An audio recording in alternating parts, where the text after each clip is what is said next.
estou fazendo essa fala hoje, senhor presidente, de maneira muito coração aberto para dizer, senador Cajuru, que nós precisamos olhar para esse tema com a cautela que o tema exige e com a dimensão que o tema tem.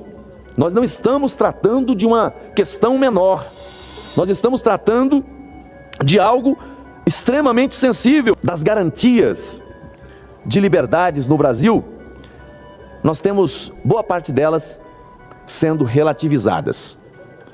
Liberdade de expressão, nitidamente estamos num caminho de relativização dessa garantia. Liberdade religiosa, liberdade de viver bem, com modo de vida adequado, e liberdade de viver sem medo. E aqui está um ponto que me preocupa, porque quando você vê altas autoridades da República se valendo de instrumentos para controlar, para enquadrar, para impedir e para punir, você acaba implantando a cultura do medo no país. Isso não é compatível com democracia. O senador Marcos Rogério faz duras críticas ao STF, pois nossas liberdades estão sendo relativizadas. O Brasil não pode continuar assim, devemos apoiar os senadores que apoiam o povo. Não deixe de se inscrever, curta o vídeo. Então, quando nós estamos diante de uma situação em que alguém tem o seu perfil numa rede social bloqueado, cancelado, o cancelamento é pelo usuário, o bloqueado, que aí é a figura não só da censura, é a censura prévia. É a censura prévia, porque você está proibindo ele não apenas de veicular aquilo que aos olhos de alguém fere direito de outrem, ou que ameaça direito, o que ainda que seja nesse caso é uma violência, é uma agressão. Mas quando você, meu caro presidente veneziano, mas quando você impede que alguém tenha a sua página, seja na plataforma A, plataforma B, pratica-se, em último grau, censura prévia. Censura prévia, porque é um meio de comunicação. Hoje você tem comunicadores que não estão no rádio, como na minha época. Eu comecei no rádio, com muito orgulho. Dá impressão a mim? Nunca perde os cacuetes, né? Mas eu comecei no rádio. Naquele tempo, não se tinha uma página, um YouTube, como um canal onde você coloca uma página, daqui a pouco aquele é o teu programa. E sem ter problema, como diz a minha agora há pouco aqui, né, com CLT, com qualquer de outra natureza. Você é o dono do seu canal. Então, agora, eu defendo, as práticas daqueles que lá estão e que cometem crime, não. Mas eu defendo o direito daquele que está lá, ainda que esteja cometendo crime, é direito dele estar lá. Como é direito daquele que é vítima do crime dele, processá-lo, julgá-lo e condená-lo. Agora, se liberdade de expressão for para eu defender o direito do outro falar o que eu quero ouvir, então eu não tenho liberdade de expressão. Liberdade de expressão é defender o direito do outro falar o que para mim é algo até abjeto, o que para mim é algo repugnante, o que para mim é algo que chega a ser intolerável, mas é direito dele dizer. Agora, o direito dele dizer dentro do escopo maior da liberdade de expressão vai encontrar os limites da legislação vigente.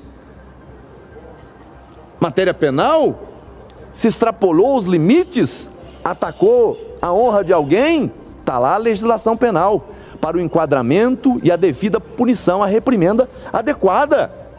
Mas eu não posso conceber que num país como o nosso, nós tenhamos que conviver num ambiente de censura e numa extensão maior de censura prévia. E eu estou a ressaltar esse aspecto da censura prévia, que para mim é um dano ainda maior, porque você está a obstar, a impedir que alguém produza ideias, que alguém produza conteúdo. E aí a Constituição, quando vai tratar das liberdades, a liberdade de imprensa é um dos fundamentos da Carta. A liberdade de expressão também é. Num campo está a atuação do profissional, no outro campo está o direito do cidadão, de todo cidadão, de se expressar livremente. Hoje o que nós temos, me parece, que é uma figura de um ombudsman global, externo, mas que além de fazer essa crítica, também tem o poder de censurar, também tem o poder de tirar do ar. Eu estou fazendo essa fala hoje, senhor presidente, de maneira muito coração aberto para dizer, senador Cajuru, que nós precisamos olhar para esse tema com a cautela que o tema exige e com a dimensão que o tema tem. Nós não estamos tratando de uma questão menor, nós estamos tratando de algo extremamente sensível. Das garantias de liberdades no Brasil, nós temos boa parte delas sendo relativizadas. Liberdade de expressão, nitidamente estamos num caminho de relativização dessa garantia. Liberdade religiosa, liberdade de viver bem, com modo de vida adequado, e liberdade de viver sem medo. E aqui está um ponto que me preocupa, porque quando você vê altas autoridades da República se valendo de instrumentos para controlar, para enquadrar, para impedir e para punir, você acaba implantando a cultura do medo no país. Isso não é compatível com democracia. Ele tenta oferecer uma medida que vai no sentido de corte de gastos, numa direção que aponta para algo em torno de 70 bi, o que nós estamos levantando os dados, apurando todas as equações, porque a leitura que nós temos é de que não terá esse saldo, mas por outro lado, aquilo que ele aponta como sendo o cumprimento de uma promessa de campanha representa um rombo nas contas públicas superior a 90 bilhões de reais. Por que que o mercado age de forma desconfiada, desconfortável, negativa? Porque o governo, ele tira com a mão e dá com a outra. Então, é um governo que não tem compromisso com a agenda fiscal. É um governo que não tem compromisso com a pauta do controle de gastos. Gasta muito, gasta mal. E agora tenta pintar um cenário para passar ao mercado uma sinalização de que está comprometido com o controle de gastos, mas quando você olha para o que ele está fazendo de verdade, não tem corte de gastos. Ele, repito, acaba por sacrificar alguns setores, mas fala na taxação dos super ricos, quem ganha acima de 50 mil reais. O universo dos super ricos no Brasil não é tão grande o suficiente para mitigar os impactos daquilo que ele está concedendo para cumprir uma promessa de campanha. O governo tem que fazer uma escolha nesse momento. Cumprir compromissos de campanha dentro de uma retórica de populismo ou cuidar da agenda fiscal e salvar a economia do Brasil.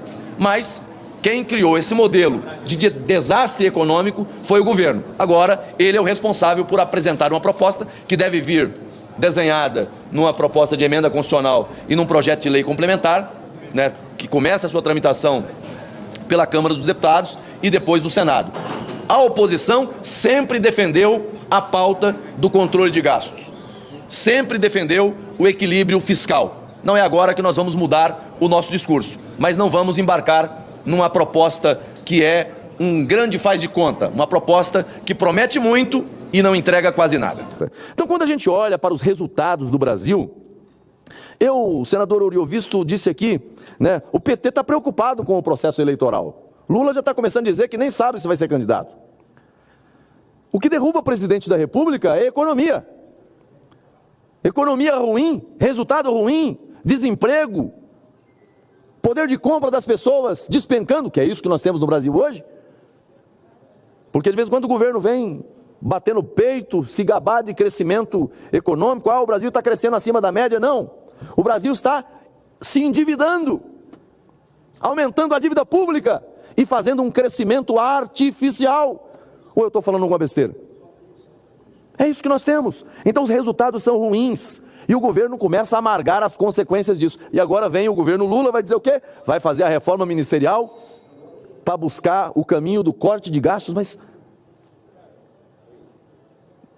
precisou de tanto tempo para descobrir que essa receita é uma receita equivocada, fracassada? Então, nós vamos acompanhar com muita atenção todas essas mudanças, porque é um governo das pedaladas. É um governo que, quando ele vem com uma proposta, você tem que ficar com os 2 pés atrás. Porque, às vezes, ele oferece com uma mão e está buscando retirar com 2. Não é um governo que quer fazer corte de gastos. É um governo que quer aumentar a arrecadação. É um governo que quer pesar mais no bolso do trabalhador. O governo tem que sair do cangote dos contribuintes brasileiros. Nós estamos a discutir aqui uma reforma tributária, e eu finalizo aqui, senhor presidente. Nós estamos a discutir uma reforma tributária. Eu tenho grandes e profundas preocupações com essa reforma. Para mim, reforma tributária que não simplifique, que não reduza a carga e que não distribua melhor o fruto da arrecadação, não é reforma tributária. Agora, a PEC foi aprovada, e depois da PEC, quantas mudanças nós já não tivemos com majoração de carga tributária? Então, reformar para quê? Porque se antes mesmo de garantirmos efetividade, a reforma tributária, já se está fazendo puxadinhos para aumentar a carga tributária no Brasil. Esse é um governo de estelionato, é um governo de enganação, é um governo que não quer reformas estruturantes. Ele é um governo que mente ao povo brasileiro. Por isso os indicadores de aprovação estão tão negativos e por isso, aquilo que disse agora há pouco o senador Uriel Visto, eu assino embaixo. É um governo que está fracassando no tempo por suas próprias escolhas equivocadas. Isso aqui é uma carteira do Senado. Vocês podem ter certeza que eu jamais vou usar uma carteira dessa aqui para dar carteirada, para ir no estádio de futebol e pedir para entrar, ou para ir em qualquer lugar. Né? Eu acho que a gente tem essa carteira do Senado aqui, é para a gente fazer a nossa prerrogativa de fiscalizar, de legislar e de te representar. E falando em fiscalizar, semana passada eu estive no Correio, lá em Minas Gerais, lá no Galpão, que estava lotado de doações do Rio Grande do Sul, que é onde que eu recebi uma denúncia de um servidor do Correio, que não quis se identificar, e eu não vou fazer isso em respeito a ele. O Cleitinho vai lá, porque Deus quando chegou em maio e junho, está lá até hoje e não sai. Eu simplesmente fui lá fazer a minha atribuição de fiscalizar. Inclusive o servidor do Correio que estava lá, não, sua prerrogativa é essa mesmo, você tem que fazer isso sim. Pode entrar, só não filma. Eu peguei e filmei para mostrar que as doações estavam lá. Até para quê? Por que eu fiz isso? Para poder me blindar, para não falar que eu estava fazendo fake news. Porque o governo pegou, mandou me investigar a primeira vez com questão de fake news. Agora o Correio fez a mesma coisa. Mandou a Polícia Federal me investigar. A Polícia Federal tem tanta coisa para fazer, gente. Tantas situações no Brasil para poder investigar. E vocês, o Correio, mandar a Polícia Federal me investigar porque eu fui lá no Galpão para mostrar as doações que estão lá do Rio Grande do Sul, que vocês me entregaram até agora. E não é só lá em Minas Gerais, não. Já tem aqui imprensa aqui, daqui do DF aqui mandando para nós aqui, que Galpão do Correio aqui no DF aqui também tá cheio. Lá na Bahia um deputado estadual também mostrou que tá cheio de doação. Será que a Polícia Federal não deveria investigar o Correio? Não é o contrário, não? Por que até agora vocês não entregaram? Que eficiência é essa de vocês? Fala aqui pra gente aqui. Tanta coisa para meu respeito à Polícia Federal. E outra coisa, gente, quem não deve não teme. Eu tenho maior respeito, maior carinho pela Polícia Federal, não tem problema nenhum. Vai investigar o quê? O que a Polícia Federal vai investigar? Se no meu próprio vídeo eu mostro tudo. Eu simplesmente entro dentro da educação, mostro o galpão lotado de doação do Rio Grande do Sul, que deveria não estar no Correio, deveria estar no Rio Grande do Sul. Então, na lógica, a Polícia Federal tem que investigar vocês, Correio. Ah, Correio, falando em investigar, eu estou querendo abrir uma CPI de vocês aqui, isso. Porque olha aqui, Correios colocam um balancete econômico sob sigilo para esconder prejuízo de 800 milhões de reais. Eu acho que deveria investigar o Correio. Vocês deveriam estar sendo investigados. Vou repetir, Correios colocam um balancete econômico sob sigilo para esconder prejuízo de 800 milhões de reais. Eis alguns valores aqui. Sabe o que me chama a atenção, gente? O Correio é engraçado, né? Tá aqui, dando sigilo aqui para mostrar o prejuízo. Mas olha isso aqui que beleza. Festival Lollapalooza em 2024, os Correios gastaram 6 milhões com o festival. Mas espera aí, não está no prejuízo? Vocês estão gastando ainda 6 milhões aqui com o evento Lollapalooza? Eu estou achando que deveria fazer uma CPI de vocês aqui e começar a convocar vocês, até para que vocês falar por que todos os galpões do Correios ainda não entregou, não fez ainda, né? Não foi lá entregar lá no Rio Grande do Sul. E para isso aqui também, ó, né? Só tem outra coisa aqui também, o Ministério Público Federal Nessa última quinta-feira, a presidência e membros da alta cúpula do Correios, inquérito já aberto pela Polícia Federal para investigar as agências piratas dentro da estatal. A informação foi confirmada mais Brasília pelo Sindicato dos Trabalhadores da Empresa Brasileira de Correios. Então, deixa a Polícia Federal investigar, vocês que têm que ser investigados. Então, assim, já é a segunda vez, a terceira, eu vou ter que pedir música no Fantástico. E eu peço aqui ao presidente do Senado aqui para se posicionar. Porque aqui está querendo calar a boca de senador aqui. Porque até a nossa prerrogativa é essa. Então pode fechar essa casa aqui, ué. Então para que serve essa carteira aqui? Cadê ela aqui? Olha que beleza. Para que serve isso aqui? É para dar carteirada? É para poder ir aqui lá no Mineirão ver Cruzeiro Atlético agora no sábado? É para isso aqui que serve? Eu estou aqui para fazer minha função de fiscalizar e legislar, ué. Então eu vou pedir humildemente aqui ao presidente Pacheco também, que possa notificar aqui os Correios aqui, ué. Eu estou fazendo a minha prerrogativa de fiscalizar. Eu não fiz nada de errado. No caso, quem tem que ser investigado aqui são vocês, que não entregaram as doações até hoje. Por que vocês não tomam vergonha na cara e tiram aquela quantidade de doação que eu mostrei lá no vídeo lá e levam lá para o Rio Grande do Sul? Porque senão essa casa aqui pode fechar, ué. Porque a prerrogativa maior de um parlamentar, tanto de deputado federal, de estadual, de senador, é a prerrogativa de fiscalização. Eu estou fiscalizando. Eu tenho atribuição para isso. Eu fui eleito para isso. E vocês vêm encher o saco, em vez de estar fazendo o trabalho de vocês? Eu vou voltar aí se vocês não entregar. Não tenho medo de vocês, não. Medo nenhum de vocês. O outro tema que está sendo discutido, nós fizemos ali pontuamos alguns aspectos, foi o pacote anunciado ontem pelo ministro Haddad. O ministro Haddad, que já vinha anunciando ao longo dos últimos dias, um pacote de corte de gastos, e de repente o anúncio que ele faz havia uma expectativa muito grande com esse pacote de medidas, de cortes, de contenção das despesas do governo, mas quando ele anuncia, o efeito é o contrário, porque ele criou uma cortina de fumaça e quando apresenta algo que vai ter resultado quase zero.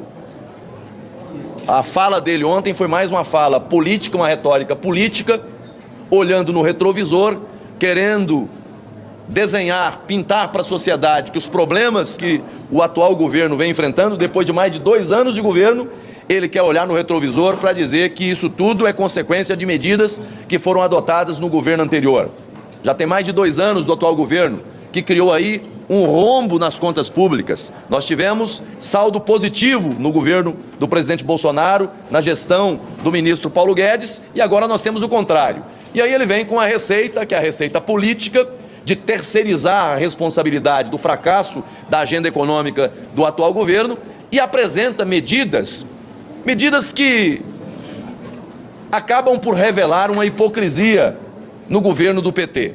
Porque aquilo que ele defendeu a vida toda, que foi a pauta do aumento do salário mínimo, a indexação de algumas despesas, de repente você vê o governo agora voltando atrás para poder fazer cortes, para retirar benefícios, sacrificando justamente categorias que ele sempre defendeu. Mas, por outro lado, as medidas de cortes que ele apresenta outras, o pacote de bondade, que simplesmente neutraliza toda a pauta de ajuste que o próprio governo está fazendo. Ele aponta ali medidas que gerariam aí um saldo de 70 bilhões, mas quando você vê apenas a medida do imposto de renda que ele apresenta, num lapso aí de 2 anos, você teria um impacto de pelo menos 90 bilhões.